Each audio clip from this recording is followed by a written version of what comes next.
오늘 본문 말씀이 기록되어 있는 이 히브리서 11장은 우리가 흔히 잘 아는 믿음장입니다.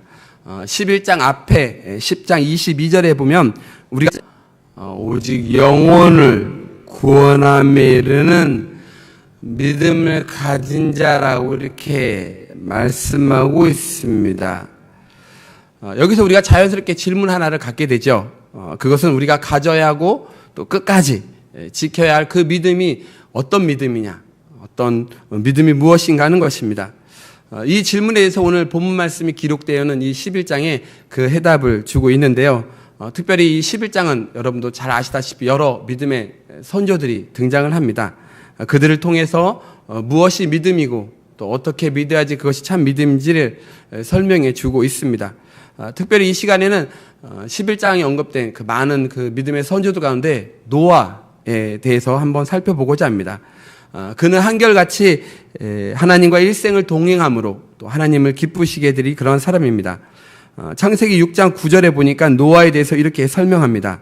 노아는 의인이요 당대의 완전한 자라. 그는 하나님과 동행하였으며 라고 이렇게 설명을 하는 것으로 보아서 이 노아는 하나님의 말씀대로 또 그대로 믿고 또 따르고 순종한 그러한 사람이었음을 우리가 알 수가 있습니다. 또한 베드로후서 2장 5절에 보면 옛 세상을 용서하지 아니하시고 오직 의를 전파하는 노아와 그 7 식구를 보존하시고 경건하지 아니한 자들의 세상에 홍수를 내리셨으며 라고 이렇게 기록되어 있는데요. 이 말씀으로 보아서 노아는 계속해서 정의를 부르짖었던 그러한 사람임을 우리가 알 수가 있습니다. 그렇다면 이 오늘 본문 말씀이 기록되어 있는 이 히브리서에 나타난 그 노아의 믿음은 어떤 믿음인가 함께 말씀을 통해서 상고하고자 합니다. 오늘 본문 말씀을 다시 한번 살펴보면요. 노아는 아직 보이지 아니하는 일에 경고하심을 받아 경외함으로 방주를 준비했다라고 이렇게 말씀하고 있습니다. 여기서 경고란 어떠한 경고일까요? 범죄한 세상을 하나님께서 심판하시겠다는 그런 경고의 메시지입니다. 그 당시 노아가 살고 있던 그 시대는 육적으로 또 영적으로 굉장히 심각하게 부패한 그러한 시대였습니다. 창세기 6장 5절에서 7절에 보면 하나님께서 만드신 그 피조물에 대해서 하나님께서 얼마나 마음이 아프시고 또 후회하셨는지 한탄하셨다는 그런 말씀이 2번이나 기록되어 있습니다.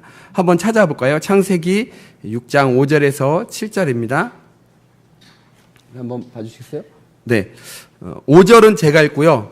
6절은 몇몇 안 되는 우리 남자분이 읽어주시고 또 7절은 여자분들이 읽겠습니다. 제가 먼저 5절, 남자분이 6절, 7절은 여자분이 읽어주십시오. 여호와께서 사람의 죄악이 세상에 가득함과 그의 마음으로 생각하는 모든 계획이 항상 악할 뿐임을 보시고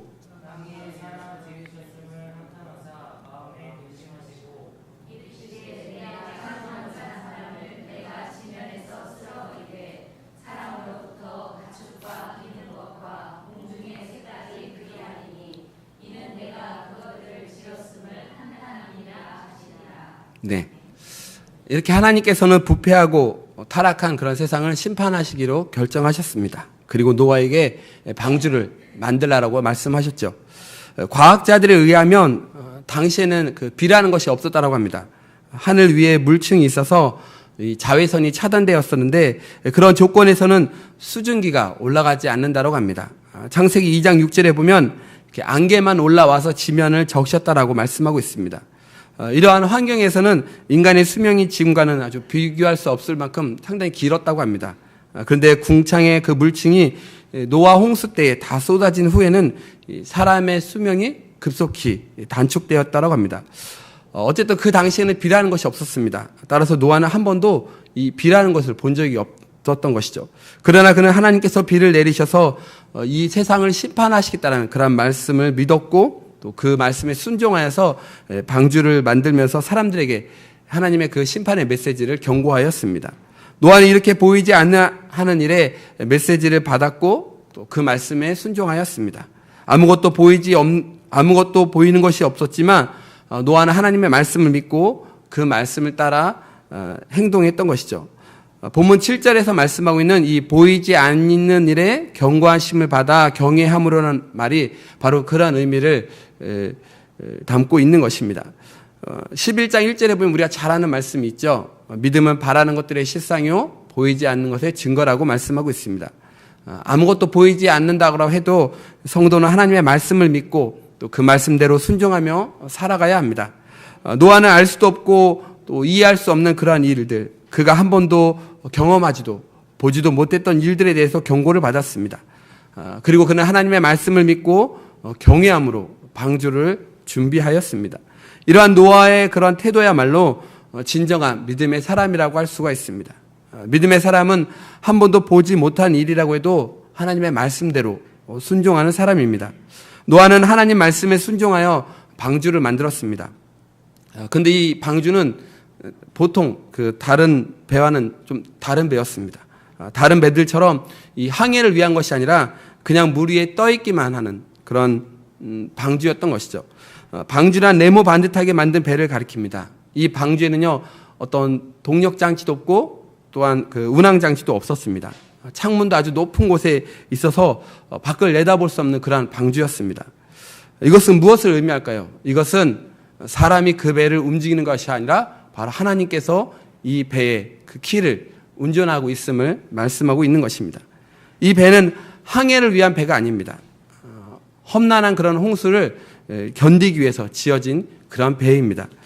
지금으로부터 한 14년 전에 이 한국창조과학회가 이 해양기술연구소에 의뢰를 하여서 이 방주의 모형의 50분의 1을 축소하여서 만들어서 이렇게 본 일이 있습니다. 그때에 이 30에서 40m의 그런 인공 파도를 정말 이렇게 일으킴으로써 이 방주가 얼마큼 그 당시에 참 안전했는지를 이렇게 체크하는, 확인하는 그러한 실험이었는데요. 놀랍게도 매우 견고하고 또 안전한 구조로 지어져서요, 현대의 그 대형 선박에 버금가는 그런 안전성이 확인되었다고 합니다. 또 어떤 사람들은 노아가 얼마나 큰 방주를 만들었기에 그 많은 그 동물들을 다 그 안에 집어넣을 수 있을까 계산을 해보았다고 합니다. 이 방주의 크기는 우리가 잘 아시다시피 창세기 6장 15절에 기록되어 있는데요. 길이가 300규빗, 또 너비가 50규빗, 또 높이가 30규빗입니다. 1규빗은 46에서 56cm입니다. 그것을 미터로 환산하니까 길이가 135m, 또 폭이 23m, 또 높이가 14m로 상당히 아주 큰 배입니다. 오늘날 배로 친다면 한 1만 톤급 대형 그런 큰 배를 말합니다. 이해를 돕기 위해서 축구장으로 생각하면요, 축구장이 굉장히 넓잖아요, 그죠? 이 축구장 길이에 30m가 더 길고 또 너비는 이 축구장의 절반 정도가 된다고 합니다. 이것은 지금까지 건조된 목선 중에서 가장 큰 배인데요. 기차 522량에 해당하는 크기라고 합니다. 굉장히 길죠. 예. 이 한 량의 화물차에 240마리의 그 양을 실을 수 있다고 하는데요. 그 화물칸 안에 240마리의 양을 넣고 곱하기 521을 해보십시오. 얼마일까요? 계산되어 있어요. 12만 5천 마리입니다. 어마어마한 그런 숫자죠. 그 12만 5천 마리를 다 실을 수 있다고 합니다. 또 바닷물에 사는 동물은 제외되었기 때문에 육지에 사는 포유류, 새, 파충류 이런 것을 태우면 됐다고 하는데요. 이들의 평균 크기는 그 양보다 아주 작았다고 합니다. 그러므로 이 노아의 방주는 모든 동물들이 들어가서 홍수기간 동안 살기 아주 큰 적당한 그런 충분한 크기였다는 것이죠. 사람들은 이렇게 여러 가지로 계산을 해보고서야 그 당시에 노아의 방주가 정말이구나, 성경 말씀을 실제적으로 실감하게 되었다라고 합니다. 노아는 이 방주를 120년 동안 지었습니다. 그것도 해변에 세웠던 조선소가 아닌 어디죠? 산에, 내륙 지방인 그것도 산 위에다가 방주를 만들었습니다. 여러분, 이것은 상식적으로 이해할 수 없는 일입니다. 그죠? 그러나 노아는 하나님께서 그에게 말씀하신 그 모든 것을 다 준행하였습니다. 이것이 바로 믿음입니다. 사람의 생각으로는 이해할 수 없고 또 안 될 것 같은 일도 하나님께서 말씀하신다면 그대로 순종하는 것이 바로 믿음인 줄로 믿습니다. 노아는 이 방주를 만들면서 큰 아마 방해를 받았는데 그로 인하여 그의 믿음은 더욱 아마 빛났을 것입니다. 노아가 방주를 만들던 그 당시는 앞서 말씀드렸듯이 매우 타락한 시대였습니다. 죄악이 세상에 가득하고 또 마음에 생각하는 그런 모든 계획들이 언제나 악한 것으로 가득했던 바로 그러한 때에 노아는 믿음으로 굳게 섰던 것이죠. 이러한 시대에 노아는 하나님의 은혜를 입었고 또 그 당시의 사람들 가운데 노아만은 의롭고 흠이 없는 그런 사람으로 하나님의 뜻대로 사는 자였다라고 창세기 6장 9절은 말하고 있습니다. 이것은 노아가 믿음의 사람이었다는 것을 뜻합니다. 예수님께서는 노아의 때의 형편을 마태복음 24장에 이렇게 말씀해 주고 있습니다. 한번 찾아볼 거예요. 마태복음 24장 37절에서 39절입니다. 마태복음 24장 37절에서 39절 말씀.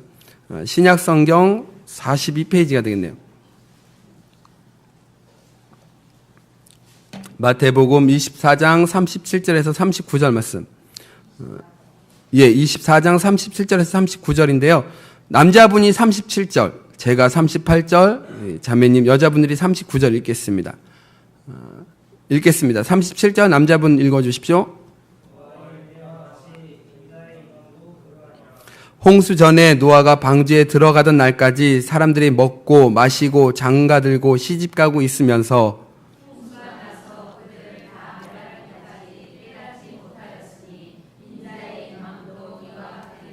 아멘. 노아는 이렇게 죄로 가득한 세상 가운데서도 하나님께서 주신 그 사명을 완벽하게 완수하였습니다. 여러분, 산 믿음이란 어떤 믿음일까요? 여러 가지 예를 들 수 있겠지만 세상 죄악에 휩쓸리지 아니하고 오히려 그것을 거스르며 아주 거룩한 모습을 잃지 않는 것이 바로 산 믿음인 줄로 믿습니다. 노아가 이 세상이 홍수로 멸망을 당할 것이라고 경고하면서 무려 120년 동안이나 그것도 높은 산 꼭대기에서 거대한 그 방주를 짓고 있는 모습을 여러분 한번 떠올려 보십시오. 노아는 하나님의 말씀에 순종해서 계속 땀 흘리면서 부지런히 이 방주를 만들고 있습니다. 시작한 지 10년이 되었고 또 20년이 흘렀고 또 50년이 흘렀고 또 60년이 흘렀습니다. 근데 비가 내리지 않습니다.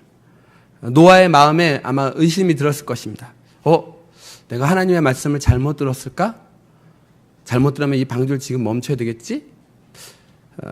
아마 그가 정말 의심했다라면 방주 짓는 그 일을 멈추었을 것입니다. 그러나 노아는 하나님의 말씀을 경외하였습니다. 하나님이 말씀하셨으니까 하나님의 때가 되면 그때 하나님께서 이루실 것이라는 것을 믿고 있었던 것입니다.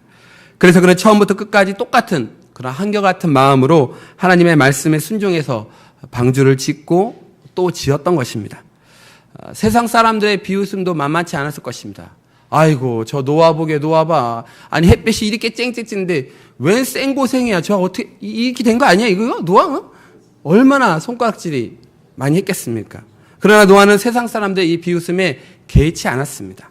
세상 사람들이야 비웃던 손가락질하던 노아는 하나님의 말씀만을 꽉 붙잡고 또 하나님의 말씀에만 오히려 순종하였습니다. 이것이 바로 노아의 믿음이고 훌륭한 믿음의 사람의 모습인 것입니다. 우리의 믿음이 때로는 세상 사람이 보기에는 참 바보스럽고 또 미련스럽게 보일 때가 있습니다. 보이지 않는 하나님에게 우리는 시간을 바쳐야 하고 때로는 물질을 바쳐야 하고 때로는 헌신을 또 드려야 합니다. 그러나 세상 사람들의 그 시각으로 보면 얼마나 참 어리석어 보이겠습니까? 이 미국의 샌드위치맨이라는 사람이 있었습니다. 이 샌드위치를 잘 먹어서 붙은 이름이 아니라요, 샌드위치처럼 이 가슴과 등에 이 광고판을 거치고 다닌다고 해서 붙은 말이 이 샌드위치맨입니다. 벌써 보여줬네요. 보여주지 말라고 얘기하려고 했는데. 자, 보십시오. 이 사람은 이 산책할 때마다 가슴과 등에 이 그 광고물을 거치고 나가는데 광고판에 이렇게 쓰여 있습니다. I am a fool for Christ shake.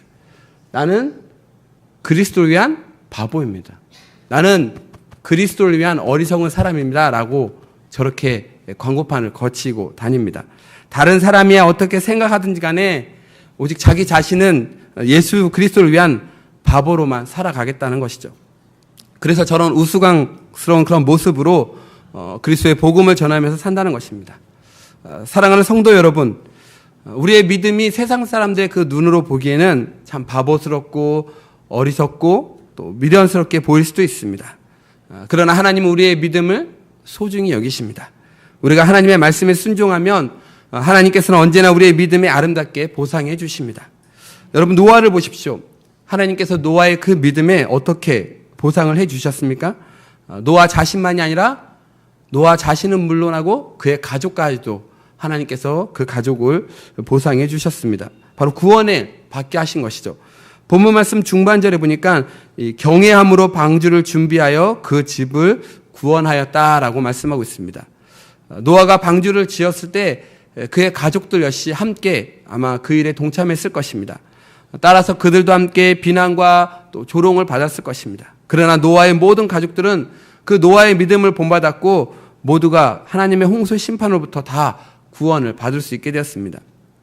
노아는 하나님을 의지하고 또 하나님과 동행하며 또 하나님의 말씀에 순종했으며 그 믿음으로 그의 가족들을 하나님께로 인도할 수 있었습니다.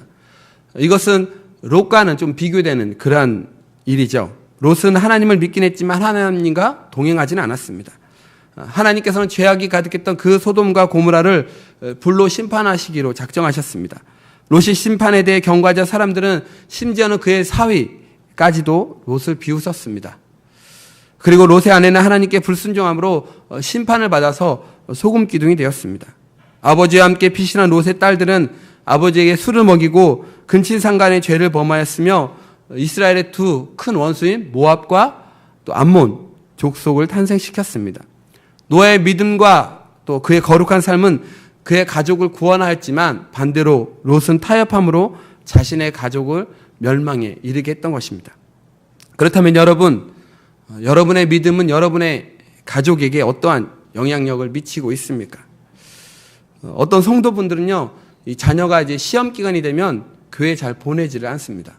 뭐 그 주만 그런 게 아니라요, 한 달 전부터 시험이 만약에 뭐 마지막 주다, 이달 마지막 주다 그러면 아예 8월 첫째 주부터 아예 보내지를 않습니다.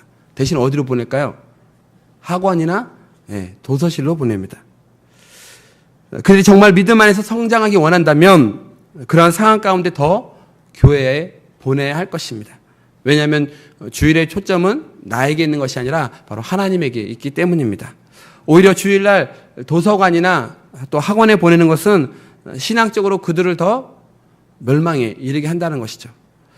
하나님은 우리에게 이렇게 명령하십니다. 신명기 6장 6절에서 7절 보면 하나님께서 우리에게 명령하시는 말씀이 있습니다. 네, 좀 시간이 걸리죠. 네, 신명기 6장은 우리 남자분이 읽어주시고 신명기 6장 7절은 여자분이 읽어주십시오. 남자분부터 읽겠습니다. 시작. 오늘 내가 내게 명하는 이 말씀을 너는 마음에 새기고 내 자녀에게 부지런히 가르치며 집에 앉았을 때든지 길을 갈 때든지 누워 있을 때든지 일어날 때든지 이 말씀을 강론할 것이며. 아멘. 뭐라고 말씀하시죠? 자녀들에게 부지런히 가르치는데 집에 앉아 있을 때든지 또 뭐라 그러죠? 길을 갈 때든지 앉아 있을 때든지 누워 있을 때든지 어떻게 하라고요? 말씀을 어떻게 하라고요? 강론하라고 말합니다. 강론이 뭐죠? 설명하여 말한다는 거예요. NIV 영어 성경에서는 expound라고 이야기합니다. 어떻게 해요? 해석해 주는 거예요. 어떻게 부모님의 그 믿음과 부모님의 신앙으로 하나님의 말씀을 가르쳐 주는 것입니다. 부모님의 그 신앙과 믿음으로 자녀들에게 강력한 영향력을 끼쳐서 그들을 구원해야 한다는 것이죠. 노아는 믿음으로 가족을 구원했을 뿐만 아니라 세상을 정죄하였습니다. 7절 하반절에 보면 세상을 정죄하고 믿음을 따르는 의의 상속자가 되었다라고 말씀하고 있습니다. 노아가 세상을 정죄했다는 이 말이 어떤 뜻일까? 노아는 보이지 않는 일에 대해 하나님을 믿고 순종하였습니다. 결국 세상은 하나님의 말씀대로 심판을 받았고 노아와 그의 가족들은 다 구원을 받게 되었습니다. 만일 심판을 받은 사람이 하나님께 이렇게 의의를 제기한다고 한번 생각해 보십시오. 하나님, 우리는 비라는 것을 본 적도 없습니다. 한 번도 본 적이 없습니다. 그런데 하나님께서 세상을 홍수로 심판하실 거라는 사실을 우리가 어떻게 믿을 수 있겠습니까? 라고 의의를 제기한다면 여기에 대해서 하나님께서는 이렇게 답하실 것입니다. 그래? 너희는 믿지 않았지만 노아를 보아라. 노아는 믿지 않았느냐? 라고 말씀하셨을 것입니다. 그러면 그들은 할 말이 없게 될 것입니다. 노아가 하나님 말씀을 믿었다는 그 사실이 그 말씀을 믿지 않는 그런 사람들을 정죄한 것입니다. 노아가 하나님의 말씀을 믿고 순종하여 바로 구원을 받았기 때문에 이 심판의 메시지를 듣고도 믿지 않았던 사람들은 아무도 의의를 제기하거나 핑계를 댈 수 없는 것입니다. 오늘도 마찬가지입니다. 세상 사람들 우리가 전하는 복음을 믿지 않습니다.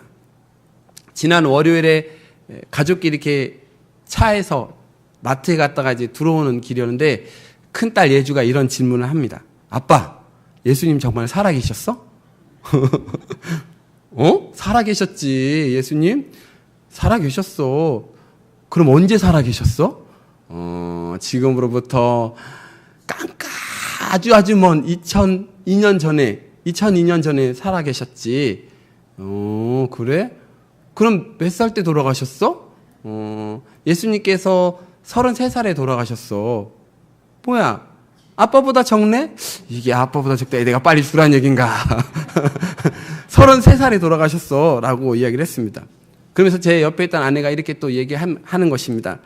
예수님께서 이 땅에 3년 동안 살아계시면서 하나님 말씀을 전하시고 또 소외되고 아픈 자들도 찾아가 만나주시고 그들의 친구 되시고 또 병든 사람을 치료해 주시고 그렇게 3년 동안 열심히 일하시다가 우리의 죄를 위해서 예수님께서 십자가에 달려 돌아가셨어 라고 이야기를 합니다. 그리고 나서 그 다음 말이 이렇습니다.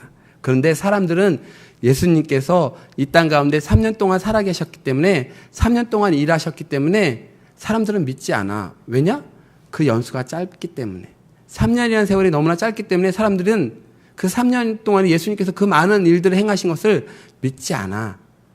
그러니까 예주야, 친구들한테 잘 이야기해 줘야 돼. 예수님은 반드시 살아계시다고. 비록 짧은 3년의 생애이지만 그 생애 가운데 하나님은 너무나 많은 일들을 하셨단다. 하나님은 반드시 계셔. 하나님의 아들 예수님도 반드시 계신 거야. 알았지? 라고 이렇게 얘기를 해 주었습니다. 그렇습니다. 우리가 전하는 그 복음은 인간의 이성으로 도저히 이해할 수 없는 그런 내용입니다. 인간의 이성으로 본다면 여러분 창세기 1장 1절에 뭐라고 썼죠? 태초에 하나님이 천지를 창조하시느니라. 여러분 인간의 이성으로는 하나님께서 태초에 하나님이 천지를 창조하셨다는 이 사실이 여러분 믿어지시겠습니까? 아마 의심 가고 도무지 믿어지지 아니하고 아니 무슨 이런 종교가 다 있어? 아마 이렇게 이야기할 것입니다. 그래서 사도 바울은 이렇게 말합니다. 고린도전서 1장 18절에 십자가의 도가 멸망하는 자에게는 미련한 것이요 구원을 받은 우리에게는 하나님의 능력이라. 아멘.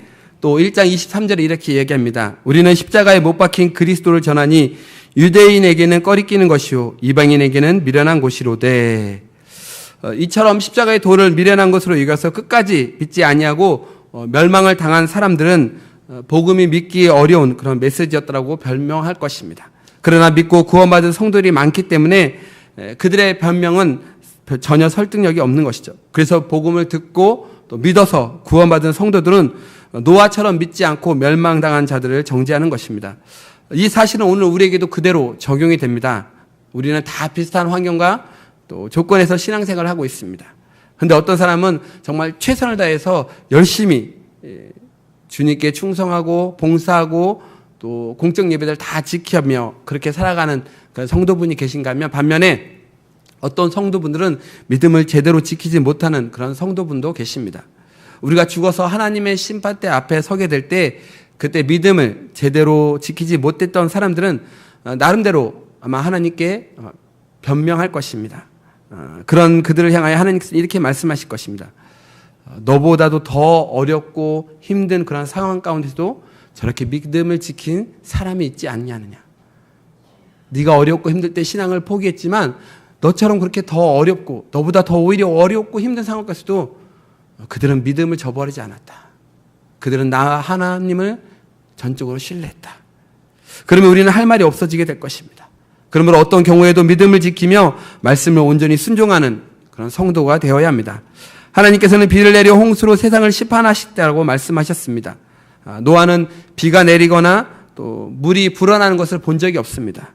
비나 홍수에 대해서 전혀 이해할 수도 없었습니다. 그러나 하나님의 말씀을 믿고 그 말씀대로 그는 방주를 준비하였습니다. 노아는 그 믿음으로 죄악이 가득한 그 세상에서도 하나님의 말씀을 끝까지 준행하였습니다.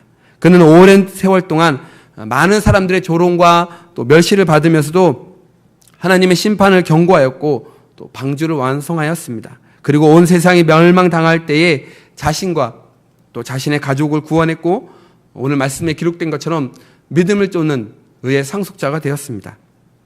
오늘도 하나님께서는 우리가 죄악으로 가득 찬 그러한 세상에서 온전히 믿음을 지키며 또 거룩한 삶을 살기를 원하고 계십니다. 마치 거룩한 영향력의 통로가 되는 그런 우리들이 되기를 간절히 소망하고 계십니다. 그리고 특별히 영혼을 구원하시는 그 하나님의 위대한 일에 도구로 또 사용하기를 원하고 계십니다. 바라기는 죄악이 가득하고 요란한 이 세상 가운데 날마다 하나님의 말씀을 또 귀 기울여 들으시고 또 순종하는 그런 삶을 살아가시기를 간절히 축원드립니다. 또한 눈에 보이는 것이 없다고 할지라도 또 세상 사람들의 반대와 또 손가락질과 또 조롱을 당한다 할지라도 믿음으로 그 말씀을 잘 준행함으로써 하나님께 귀하게 쓰임받는 우리 귀한 우리 신월제일교회 성도님들이 되시기를 간절히 축원드립니다.